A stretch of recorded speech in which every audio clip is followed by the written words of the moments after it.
que c'est votre victoire la plus aboutie depuis le début de saison? Le score, en tout cas, c'est celui qui est le plus abouti à l'arrivée.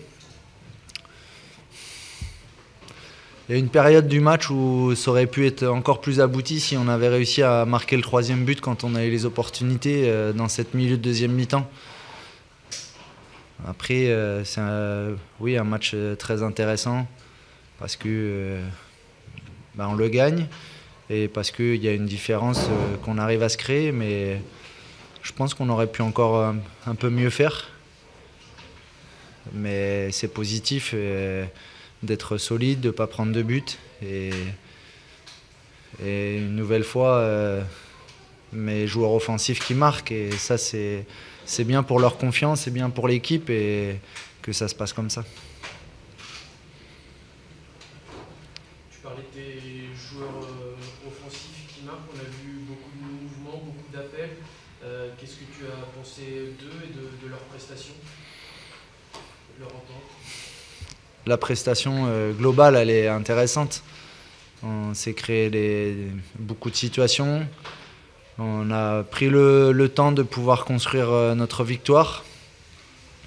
On a réussi à mettre beaucoup de variété entre le jeu à l'intérieur, entre le jeu sur les côtés et aussi la profondeur. Et c'est comme ça d'ailleurs qu'on marque le premier but avec un super appel de Pierre-Yves et une très belle passe de Joris. Donc c'est ce qu'on souhaite aussi offensivement, essayer d'avoir le plus de variété possible dans notre jeu. Tu parlais de la variété justement, vous avez su être patient quand ça ne passait pas sur les côtés, on tente le jeu un peu plus long, c'est cette variante un peu de varier le jeu pour déstabiliser l'adversaire, ça fait partie de ton discours et ce que tu recherches toi sur le terrain? À chaque match, on essaie d'établir des choses qui peuvent être différentes aussi en fonction de ce que peut nous proposer l'adversaire.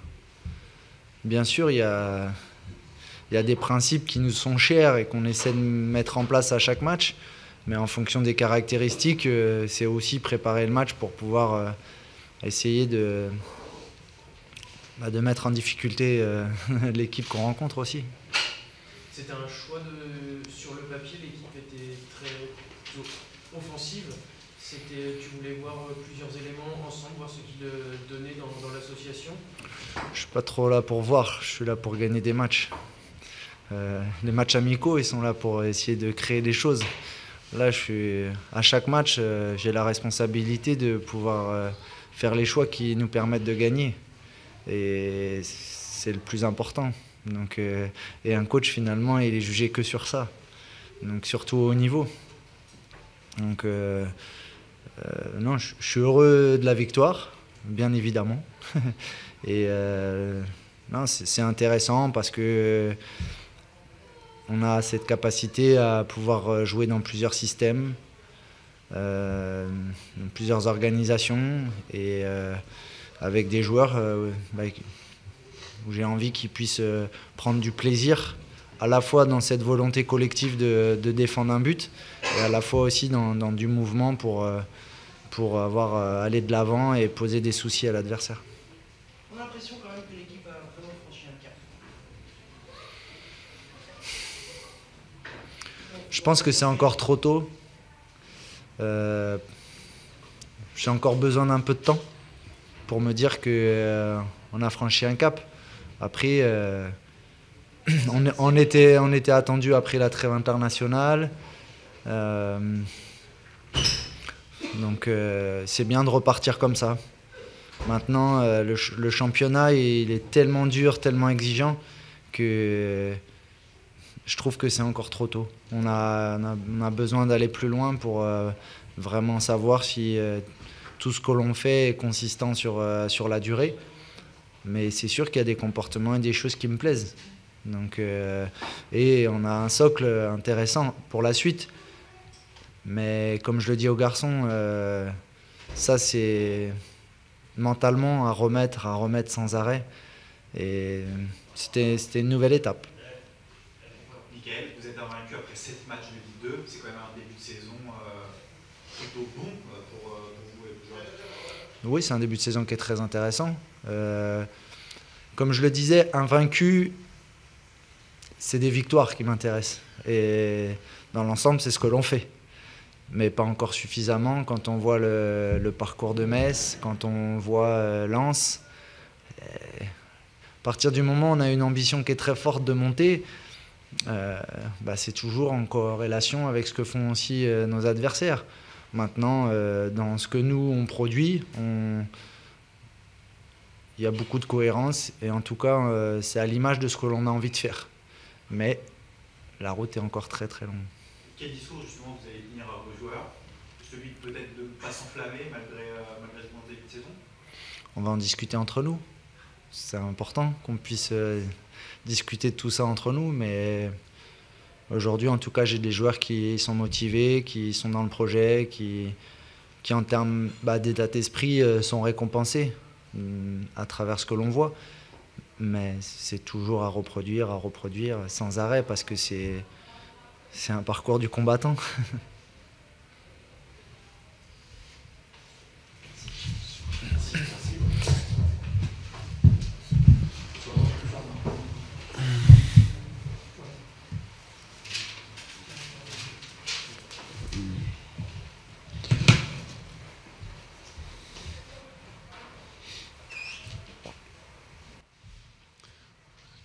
Je vous écoute. Oui. Logique. Il n'y a pas photo entre les deux équipes. C'est-à-dire qu'on a fait illusion sur la première demi-heure contre ce type d'équipe où c'est meilleur dans tous les domaines et dans tous les registres. Il faut essayer de reculer les chances le plus tard possible et jouer un coup, ce qu'on a été prévu. Mais à partir du moment où vous prenez un but contre ce type d'équipe, ça devient compliqué. Malheureusement, ce deuxième but juste avant la mi-temps plombe encore plus les choses. Alors après, en deuxième mi-temps, ils sont tombés dans une gestion de match avec l'expérience et la qualité et dans la gestion du ballon bien au-dessus de la moyenne. Donc voilà, il n'y a pas... Aujourd'hui, on ne peut pas rivaliser avec une telle équipe. C'est beaucoup plus fort. Est-ce que s'il y a un écart entre les équipes, est-ce que tu es déçu de la prestation de tes joueurs? Tu espérais plus, mieux? J'espérais plus un peu dans le... Pas dans l'investissement, mais je trouve qu'on manque un peu de... Alors ce sont des mots toujours très... faire attention à ce qu'on dit, mais... Je trouve qu'on manque un peu d'orgueil, de personnalité, d'amour-propre. Si vous n'avez pas ça contre une telle équipe, aussi c'est compliqué. Et je trouve qu'on dégage pas ça et qu'on n'a pas ça. Alors, est-ce qu'ils ont la possibilité d'avoir ces qualités? Parce que ce sont des qualités qu'il faut avoir. Il y a beaucoup de joueurs qui découvrent le niveau aussi. Donc voilà, il y a toutes ces additions de choses qui font qu'il y a une différence entre les deux équipes. Voilà, point. Défensivement,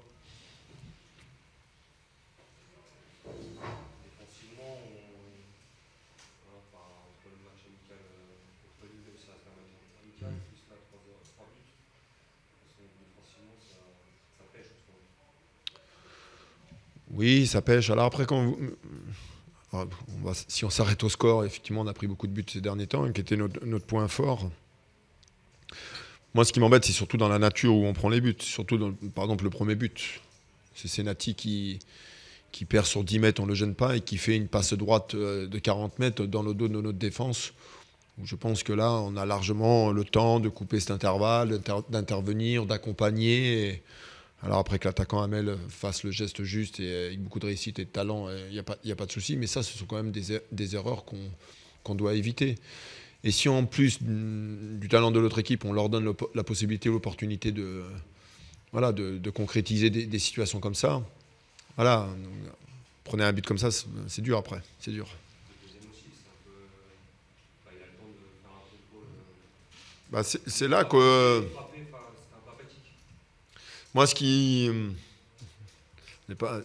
Encore une fois, j'aime pas ce mot, mais il faut pas mal l'interpréter. On manque de méchanceté.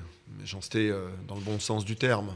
Dire, à partir du moment où il contrôle, il frappe, là, à un moment, il faut s'engager un peu plus.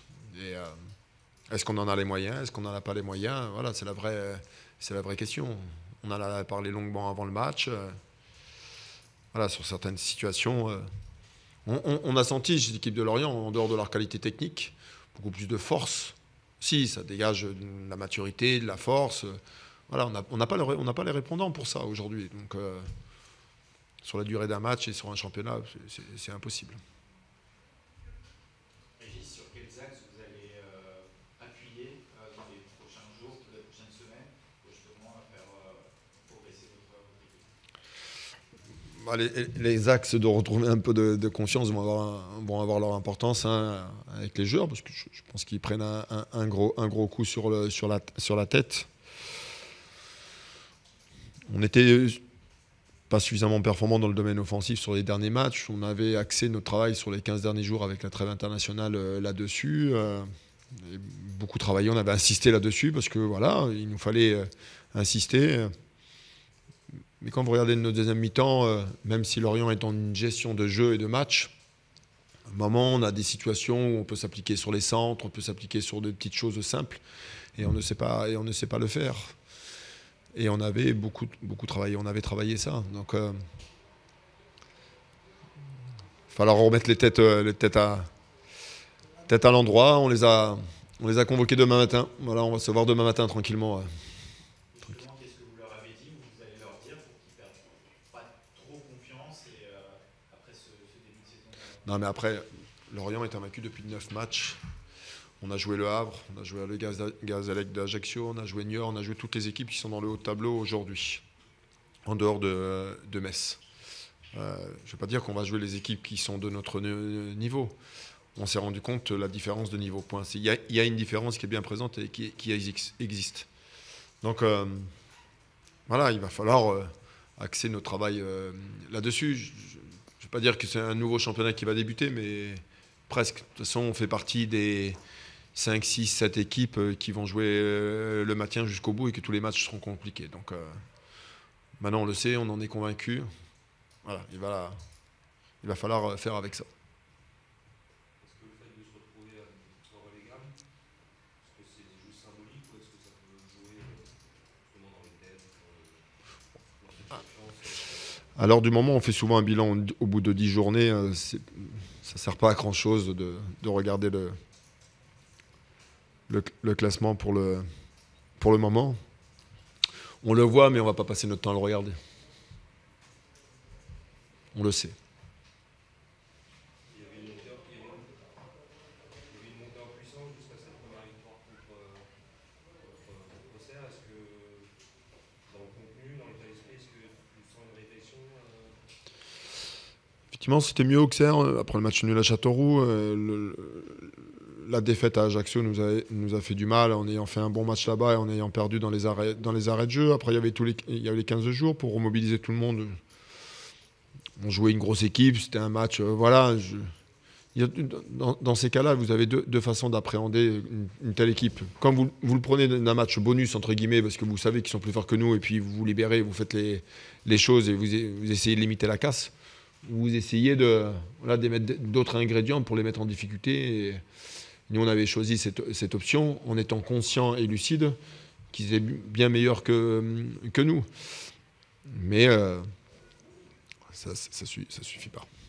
Ça suffit pas. C'est bon ? Merci.